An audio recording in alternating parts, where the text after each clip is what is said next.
Atenção, emissoras da Rede Globo. 5 segundos para o próximo programa.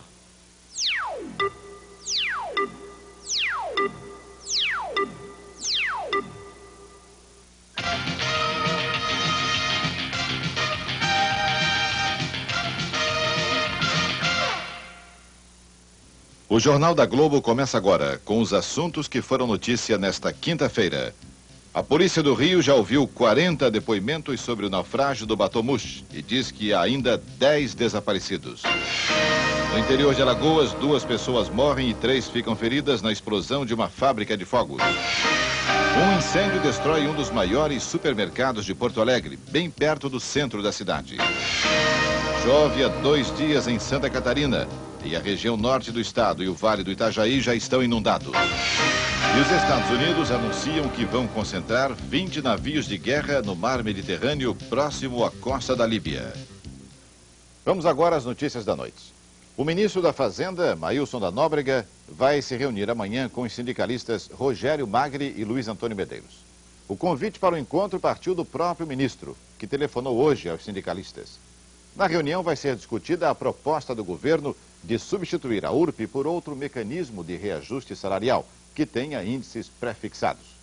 2 alternativas estavam sendo analisadas hoje pelo governo para compensar possíveis perdas salariais dos trabalhadores. Uma delas é a criação de um gatilho que daria a reposição automática da perda salarial toda vez que a diferença entre o índice pré-fixado e a inflação real chegasse a um determinado nível. A outra alternativa é a reposição trimestral da diferença. Amanhã, o ministro da Fazenda vai explicar aos sindicalistas por que o governo quer acabar com a URP e criar um índice pré-fixado para corrigir preços e salários.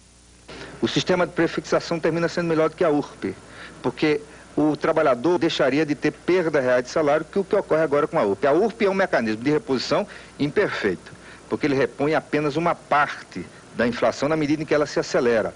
Se nós conseguirmos fazer com que a prefixação equivalha exatamente à inflação, que a inflação seja igual à taxa prefixada, o trabalhador vai ganhar. E se a inflação for maior que a prefixação? Aí terá que haver uma reposição o mais rápido possível para o trabalhador. E sim, tem que se dar alguma garantia aos trabalhadores. Nós não estamos simplesmente pensando em extinguir a URP e não substituí-la por nenhum mecanismo.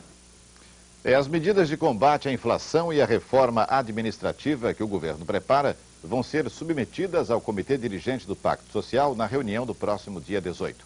A garantia foi dada hoje pelo porta-voz da presidência, Carlos Henrique Santos, depois de uma conversa com o presidente Sarney. Segundo o porta-voz, o governo considera o Pacto e o Congresso Nacional instâncias necessárias e obrigatórias para o sucesso das medidas econômicas. Joelmir Betting. Bem, o ministro da Fazenda lembra que o pacto foi inventado não para homologar decisões de governo, mas para aprovar ou rejeitar propostas de governo. O pacto substitui o decreto. A homologação fica para o Congresso. No pacto, o governo não impõe, apenas propõe. E o projeto da pré-fixação de preços e salários com redutor mensal, que substituiria a URP, é apenas uma proposta e não uma questão fechada. E essa proposta, que se encaixa no projeto maior da desindexação geral da economia, ainda não está pronta nem amarrada no interior do próprio governo. Isso é o que o ministro vai dizer amanhã aos sindicalistas do pacto. Agora, por que a reunião do dia 11 foi empurrada para o dia 18? Por uma conveniência política. Se o pacto aprovar o pacote, ele terá de entrar em vigor imediatamente. E isso exige a tal de medida provisória, que o Congresso tem de aprovar em 30 dias. Acontece que o Congresso só reabre no dia 15 de fevereiro. Então, uma decisão pactuada no dia 11 exigiria uma convocação dispendiosa e até duvidosa do Congresso ainda em recesso. Já a partir do dia 18, o prazo de 30 dias encontrará todos os congressistas a bordo. O embaixador do Brasil nos Estados Unidos, Marcílio Marques Moreira, foi chamado de Washington para conhecer o plano econômico do governo. Hoje ele discutiu o assunto com o presidente Sarney e com o ministro da Fazenda, Maílson da Nóbrega. Agora à noite, o embaixador conversou com a repórter Mônica Waldfogel e explicou qual vai ser a participação dele no plano. Eu, ao voltar a Washington, estarei mais bem informado sobre o programa, poderei explicá-lo à comunidade financeira internacional, às autoridades americanas perante as quais eu represento o Brasil, e poderei ajudar na obtenção de recursos ou na obtenção de reduções maiores ainda da dívida, como já estava previsto, e com isso também dar uma contribuição para o êxito do programa. É uma disposição das instituições internacionais, dos banqueiros, de emprestar novamente ao Brasil? Eu senti uma disposição de ajudar o Brasil, de continuar conversando sobre mecanismos de redução da dívida e, se necessário, também aportar dinheiro novo. O senhor está otimista, embaixador? Estou cautelosamente otimista. O governo está realmente disposto a negociar algumas mudanças no acordo da dívida externa fechado com os credores. Mas será que isso tem alguma coisa a ver com o programa anti-inflação que o governo está preparando? Paulo Henrique Amorim tem a resposta. A prioridade é o programa anti-inflacionário. E aí o problema número 1 é o que fazer com o salário. Ou melhor, o que oferecer em troca da URP. Esse aqui é o busilis da questão. É aí que se deve entender essa nova forma de discutir o acordo da dívida externa, que foi o que trouxe ao Brasil o embaixador Marcílio Marques Moreira. O raciocínio é o seguinte: num acordo anti-inflacionário bem amplo, que trata de tantas coisas e mexe numa casa de marimbondos, que é a URP, não se pode deixar a dívida externa de fora.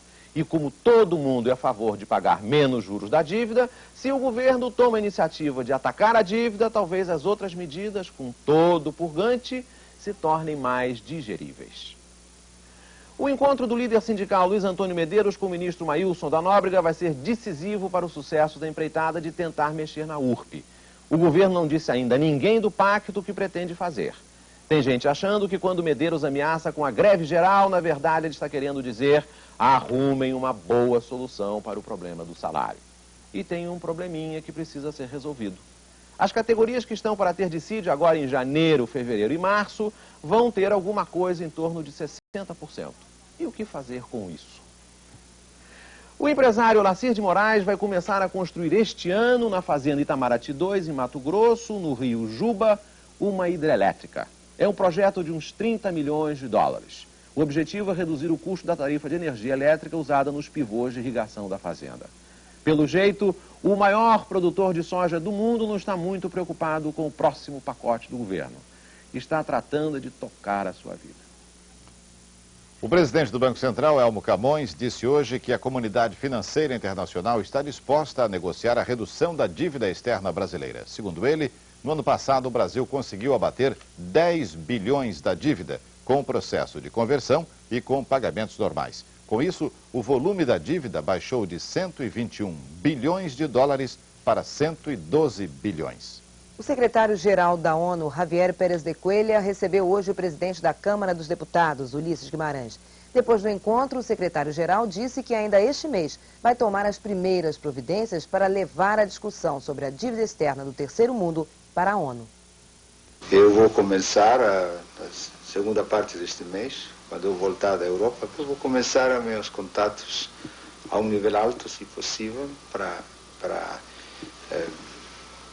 provocar um diálogo norte-sul, mais que isso, um diálogo entre os países em via de desenvolvimento e os países desenvolvidos. Acho que esse diálogo é imprescindível se nós queremos atrair a atenção mundial sobre os problemas dos países que sofrem do problema da dívida externa. Nossos próximos assuntos. O Banco do Brasil divulga o primeiro balanço da anistia das dívidas do Cruzado. E os moderados do PMDB querem refazer o Grupo Unidade, que lançou a candidatura Tancredo Neves em 84. Nós voltamos daqui a pouquinho.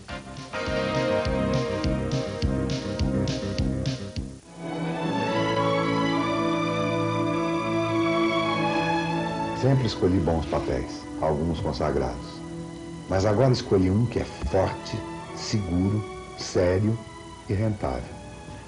Esse papel é uma escritura de imóvel em call. E o imóvel é sempre o melhor negócio. Agora, se ele é um em call, nem se conversa. É sucesso garantido. Em call, o seu melhor papel. Piano pelo consórcio? Na Musical tem. Na Musical você compra o seu piano Fritz Dobert pelo consórcio sem se apertar e sem sair do tom. Se preferir, pode optar também por um outro instrumento.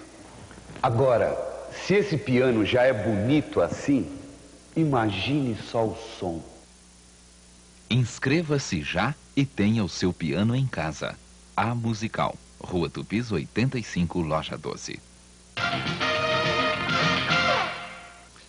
Os governos do Brasil e de Portugal assinaram um convênio hoje para a abertura de crédito recíproco no valor de 300 milhões de dólares. A linha de financiamento vai permitir novos investimentos do Brasil em Portugal e de Portugal no Brasil.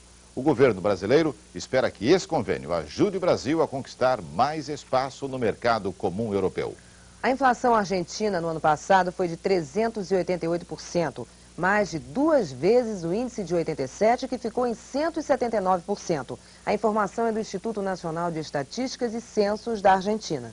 E a produção industrial de novembro do ano passado foi menor que a de outubro. De acordo com o IBGE, novembro foi o terceiro mês consecutivo de queda na produção industrial. De janeiro até novembro do ano passado, a redução é de 3,3%. O Banco do Brasil anunciou hoje o primeiro balanço dos pedidos de anistia da correção monetária das dívidas do Plano Cruzado. 70% dos pedidos foram feitos por agricultores, mas o volume da anistia ficou abaixo do que o Banco do Brasil esperava. A previsão do Banco do Brasil era de que 280 bilhões de cruzados tivessem que ser anistiados. E o total não passou de 200 bilhões de cruzados. 210 mil pequenos produtores rurais e microempresários pediram anistia. 130 mil já receberam a resposta do Banco do Brasil. Não precisam pagar a dívida. 80 mil pedidos ainda estão sendo analisados. Tem muita gente com medo de ficar marcada pelo Banco do Brasil depois de ter pedido anistia. Como é que fica essa situação?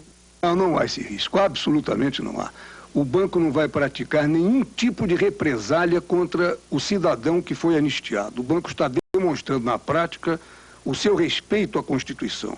E não faz nenhum sentido isso. Então o anistiado pode voltar ao Banco do Brasil outras vezes para pedir novos empréstimos? Claro que pode. É uma nova fase na vida do cliente, é uma nova fase na vida da economia do país. E o banco está de portas abertas a todos os seus clientes. O fato do cidadão ter sido anistiado significa apenas que ele exerceu um direito que a Constituição lhe assegurou e que o banco cumpriu com toda fidelidade. O vice-presidente de operações do Banco do Brasil, Paulo Mandarino, falou também sobre o corte nos créditos rurais. Créditos que estavam previstos no orçamento do governo para este ano, mas que foram vetados pelo presidente Sarney. O Banco do Brasil garante que os financiamentos, principalmente para os pequenos produtores das regiões Norte e Nordeste, estão assegurados. O dinheiro para financiar o plantio da safra sairá da caderneta de poupança rural. Os moderados do PMDB se reuniram em Brasília para decidir o que vão fazer na eleição do presidente da Câmara e na convenção do partido. Os moderados garantem que têm a maioria dos votos no partido, mas esperam receber o apoio do chamado Grupo Histórico. Na reunião estavam os ministros do governo Sarney que pertencem ao PMDB.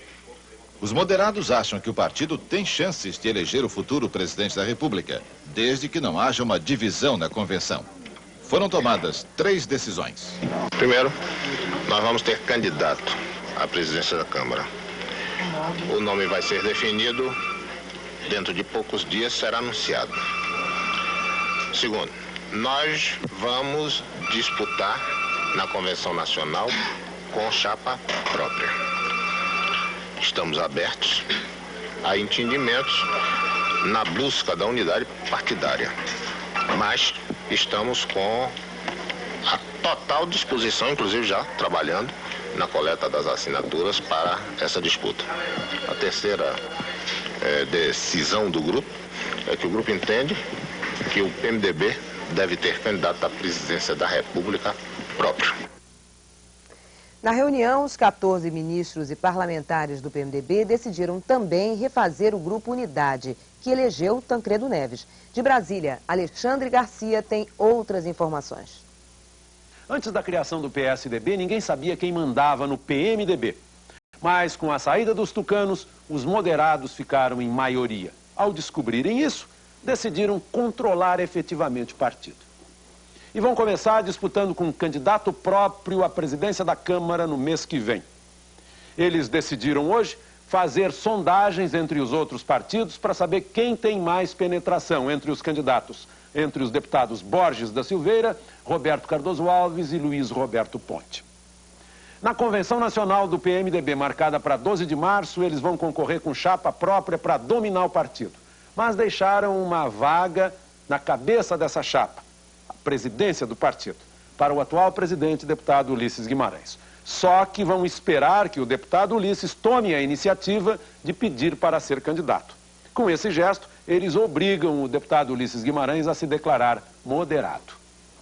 A decisão de disputar a presidência da República com um candidato do próprio PMDB é uma decisão de caráter ideológico, porque seria um candidato moderado. Isso ficou muito claro num argumento de hoje do ministro Roberto Cardoso Alves. Ele lembrou que os candidatos de esquerda do PMDB foram derrotados nas eleições municipais, porque o eleitor de esquerda vota em partido efetivamente de esquerda. O PMDB, com isso, pretende ser a opção moderada, de centro, para a presidência da República. Você vai ver depois dos comerciais. A terra treme em Criciúma, a 300 quilômetros de Florianópolis. E o ex-ditador de Uganda, Idi Amin Dada, é preso com um passaporte falso.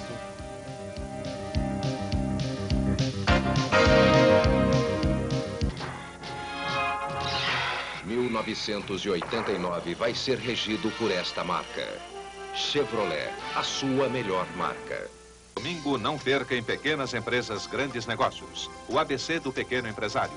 Uma sala de aula eletrônica para quem quer abrir uma pequena empresa. A história da pequena empresária que foi parar na Alemanha em busca da receita do sucesso. A resposta às cartas de todo o Brasil. A médica que trocou o bisturi pelo pincel e resolveu viver sem patrão. Videoclube, uma alternativa para o pequeno empresário. Não perca, domingo, em Pequenas Empresas Grandes Negócios. Que esporte você pratica? Vôlei? Ciclismo? Basquete? Corrida? Futebol? E então, que esporte você pratica? Pratique nada com Adidas. Não há nada melhor. O Ministério da Previdência informa os valores dos carnês para janeiro. Carnê verde, pró-rural e renda mensal vitalícia urbana e rural, 20.213 cruzados. Carnê amarelo, piso urbano. Valor do mês, 36.989 cruzados. Mais a diferença do abono de 734 cruzados. Total, 37.723 cruzados. Ministério da Previdência. Modernizar para funcionar. 2 deslizamentos de terra interditaram parcialmente agora à noite a rodovia BR-277, entre Curitiba e Paranaguá. Uma barreira caiu no quilômetro 47 e outra no quilômetro 40. A Polícia Rodoviária já está trabalhando para liberar a rodovia. Em Santa Catarina, o prefeito de Blumenau, Wilson Kleinubin, decretou estado de emergência por causa da chuva. O rio Itajaí-Açu, que corta a cidade, subiu mais de 7 metros. Os bombeiros atenderam mais de 120 chamados de pessoas que pediam ajuda para sair de casa. No município de Luiz Alves, perto de Blumenau, o rio Luiz Alves subiu mais de 5 metros. Várias famílias estão desabrigadas. Em Criciúma, a 350 quilômetros de Florianópolis, a terra tremeu e provocou rachaduras em 3 casas. As casas ficam na zona sul da cidade e foram construídas a 45 metros de uma mina de carvão. A mina está desativada há 40 anos. As famílias já foram retiradas. O engenheiro da Companhia Siderúrgica Nacional, Francisco Schmiller, informou que a terra cedeu 5 centímetros. Ele acredita que a causa dos tremores é a terra se acomodando depois das escavações feitas na mina de carvão. Internacionais. O ex-ditador de Uganda, Idi Amin, é preso no Zaire ao chegar da Nigéria com um passaporte falso. Idi Amin é acusado pela morte de 250 mil pessoas durante os 8 anos em que governou Uganda. O governo do Zaire pretende deportar o ex-ditador até o final da semana para a Arábia Saudita, onde ele está exilado há 10 anos. Um jornalista holandês engana o esquema de segurança do aeroporto de Amsterdã e voa para Londres com uma bomba falsa na bagagem. Nos Estados Unidos, 2 funcionários de uma televisão da França são presos no aeroporto John Kennedy, em Nova York, depois de entregar bombas falsas a 3 companhias aéreas. As polícias da Inglaterra e da Irlanda descobrem uma fábrica de explosivos e um depósito de armas do IRA, o Exército Republicano Irlandês, que luta pela independência da Irlanda do Norte. A fábrica de bombas ficava em Londonderry, a segunda maior cidade da Irlanda do Norte. O arsenal estava na região central da República da Irlanda. O arsenal tinha 36 bombas, fuzis de fabricação soviética, 600 cartuchos de munição e explosivos plásticos do tipo Semtex, iguais aos que explodiu o avião da Panam há 2 semanas na Escócia. A Líbia pede ao Conselho de Segurança das Nações Unidas que condene o que chama de agressão dos Estados Unidos. A ONU está examinando desde o começo da noite de hoje um incidente militar em que caças norte-americanos derrubaram 2 aviões de guerra da Líbia no mar Mediterrâneo. A União Soviética criticou o ataque e chamou de assassinato a sangue frio. Em Nápoles, no sul da Itália, um forte esquema de segurança foi montado num complexo de bases, quartéis e alojamentos, onde há 9.000 militares norte-americanos. Os soldados, aviões, helicópteros e navios de guerra dos Estados Unidos estão prontos para entrar em combate a qualquer momento. Esta é a base norte-americana mais próxima da Líbia e já foi alvo de atentados terroristas. A seguir, Maurício Kubrusli mostra o trabalho do grupo que se chama Os Mulheres Negras. E os ladrões roubam um convento em Itabuna.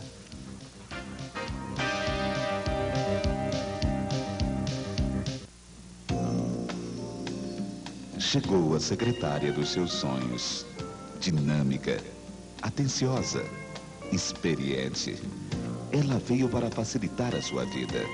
Comercial Meta, seu novo distribuidor IBM Sharp em BH. Ligue agora mesmo. Comercial Meta, a secretária que chegou para ficar.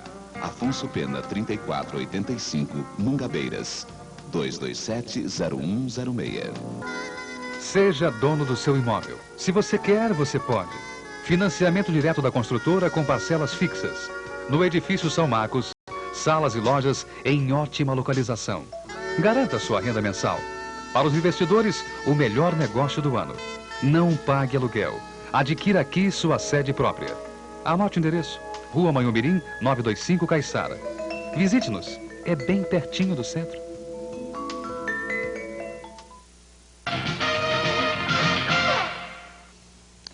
Três assaltantes invadiram um convento de padres em Itabuna, a 430 quilômetros de Salvador, e levaram dinheiro e objetos religiosos. Os assaltantes entraram pela janela da biblioteca e dominaram os 4 padres no convento. Para evitar qualquer comunicação, cortaram o fio do telefone. Os assaltantes abriram o cofre e levaram $5.000, mais de 5 milhões de cruzados. Eles levaram também cálices folheados a ouro usados pelos padres nas missas. Os padres explicaram que o dinheiro pertencia à creche Santa Maria Goretti, mantida por eles, que atende 80 crianças pobres. Eles informaram também que os dólares são doações de entidades estrangeiras para a manutenção da creche. O piloto finlandês Ari Vatanen, com o Peugeot 405, vence a 7ª etapa do Rally Paris-Dakar. Entre as motos, o italiano Alessandro De Petri, com uma Cagiva, chega em primeiro.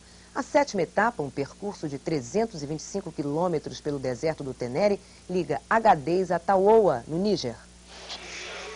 Entre uma etapa e outra, pilotos e máquinas desse 11º Rally Paris-Dakar descansam.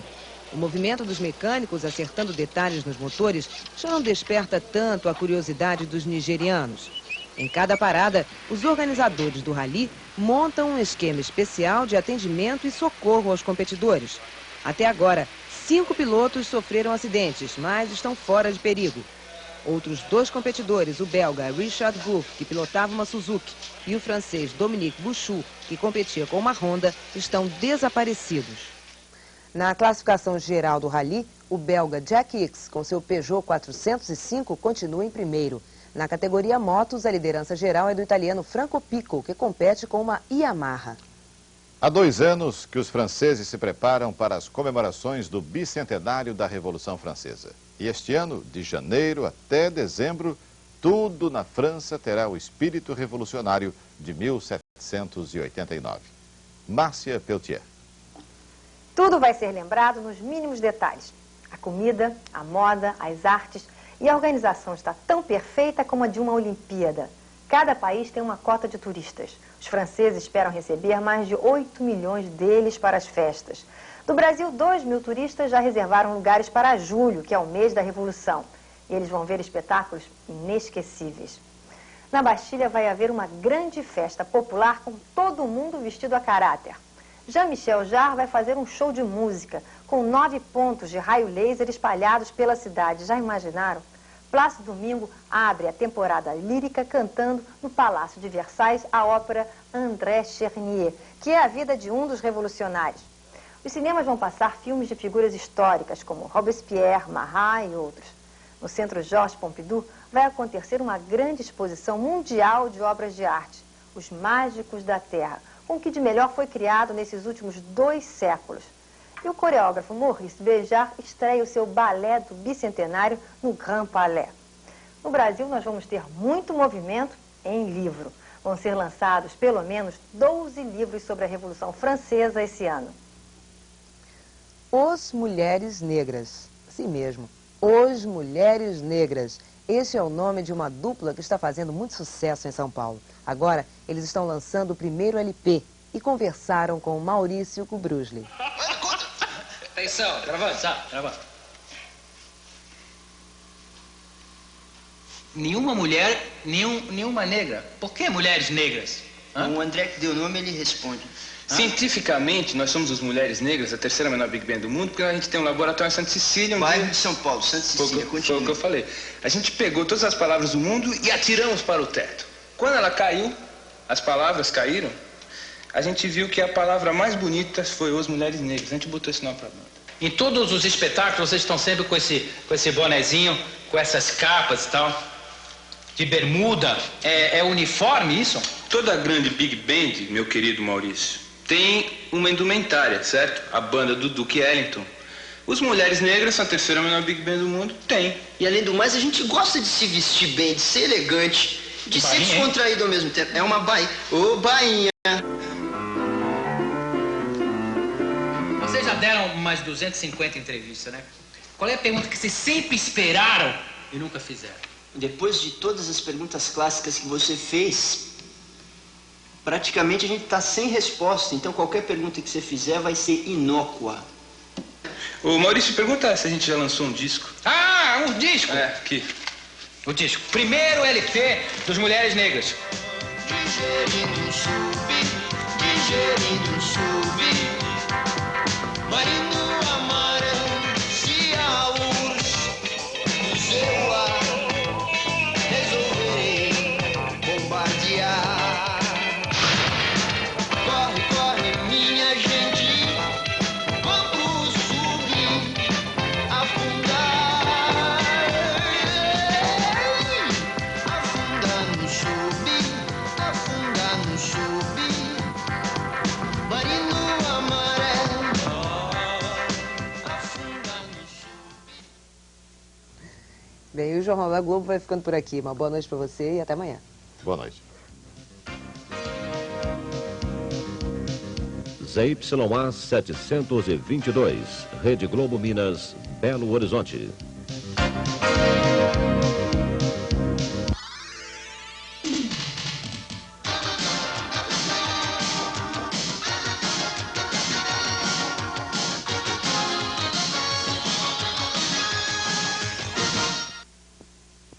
Boa noite. O mercado aos poucos vai se acalmando de novo. O dólar voltou a subir, mas menos do que ontem, entre 10 e 20 cruzados apenas. Os preços ficaram entre 1.330 São Paulo e 1.350 Rio. Essa alta toda de ontem e hoje, 8% em 2 dias, foi atribuída por todo mundo no mercado a uma enorme operação de conversão informal da dívida externa, 23 milhões de dólares, o que dá mais de 30 bilhões de cruzados. A operação foi coordenada por um dos maiores bancos do mundo e que tem representação importante no Brasil. Mas a operação já terminou e o mercado pode esfriar amanhã. No câmbio oficial, o dólar vai valer amanhã 801 cruzados e 58 centavos. E a diferença entre o câmbio negro de hoje e o câmbio oficial de amanhã está em 68,4%. O ouro subiu de novo também menos do que o dólar, 1,1% hoje. O grama fechou cotado em 17.060 cruzados. Até agora, 30 corretoras já conseguiram autorização do governo para ser banco múltiplo. Dessas 30, pelo menos 4 já estão tratando de se transformar efetivamente em banco. A Fator, a Grafos e a Omega do Rio e Convenção de São Paulo. Acredita-se que até o final do ano que vem, 1990, 20 corretoras já vão estar trabalhando como bancos. Entre as distribuidoras, umas 10 mais ou menos devem também se utilizar da autorização do Banco Central e começar a trabalhar como bancos. E entre as financeiras, praticamente todas vão entrar no setor. Parece que os bancos estrangeiros é que estão pedindo uma regulamentação específica para eles agora. O mercado acreditava num ajuste e o ajuste veio hoje mesmo. A taxa do overnight caiu pouco, mas caiu de 37,1% para 36,9%. Ela projeta agora um rendimento bruto para o mês de 30,9%. Ainda muito alto, mas já é um pouquinho menor também. Por causa dessa redução, as taxas dos CDBs já caíram hoje de 24% para 22% ao ano, mais correção monetária. Para alívio, aliás, de quem depende das cadernetas de poupança, o medo do pessoal das cadernetas é que os CDBs fiquem muito competitivos. Aí o investidor tende a sair da caderneta. Mas hoje as taxas dos CDBs já caíram. A OTN Fiscal mantém a mesma projeção de inflação, 28,8%, apesar dos primeiros números um pouco mais baixos do IBGE. Ela vale amanhã 6.460 cruzados e 75 centavos. E as bolsas meio de lado, mais 0,3%, em São Paulo, mais 1% no Rio. A Caixa Econômica Federal está festejando. Depois de 3 meses muito ruins na caderneta, dezembro voltou a ser brilhante. Só em outubro e novembro, a Caixa tinha perdido 55 bilhões de cruzados em depósito. Depois, só em dezembro, especialmente nos últimos 10 dias, ela recebeu de volta mais do que o dobro disso, 118 bilhões e meio. A captação de dezembro sozinha é maior do que a captação dos 11 primeiros meses juntos. Segundo o presidente da Caixa Econômica, Maurício Viotti, é sucesso absoluto a caderneta de poupança postal lançada em Fortaleza no último semestre de 88.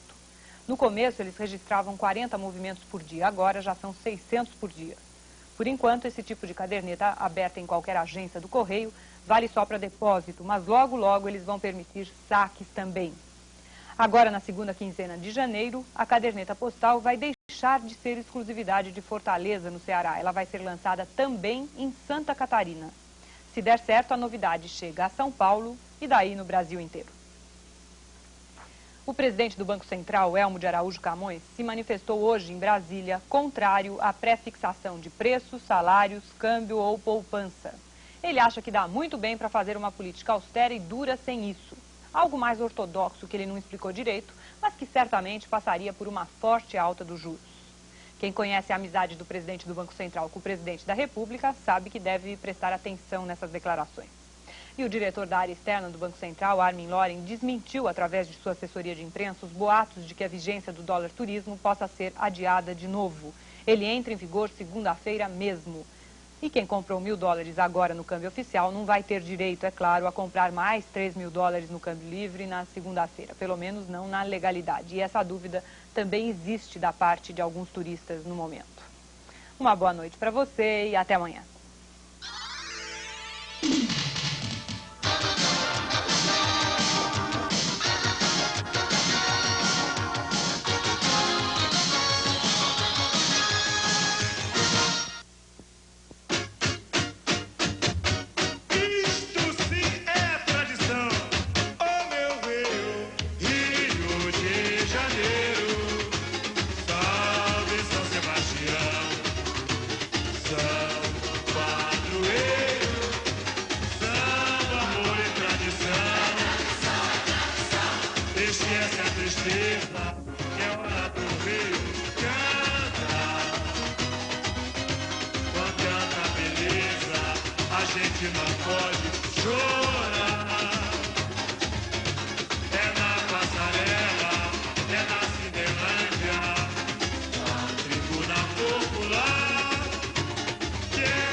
Capital do samba.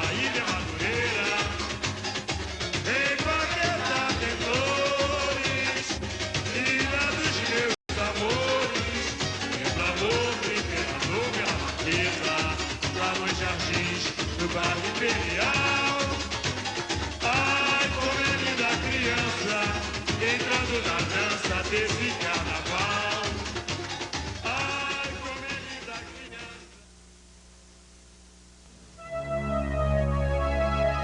Método Segundo Grau, um colégio com liberdade, confiança e responsabilidade, porque assim é o curso superior, assim é a vida. Colégio Método de Segundo Grau, uma proposta de educação e ensino para a geração de hoje que vai precisar de talento e competência no Brasil da próxima década. Colégio Método de Segundo Grau. Comece agora a garantir a sua vaga na universidade. Carnaval 89. Oferecimento Tang. Havaianas, as legítimas. E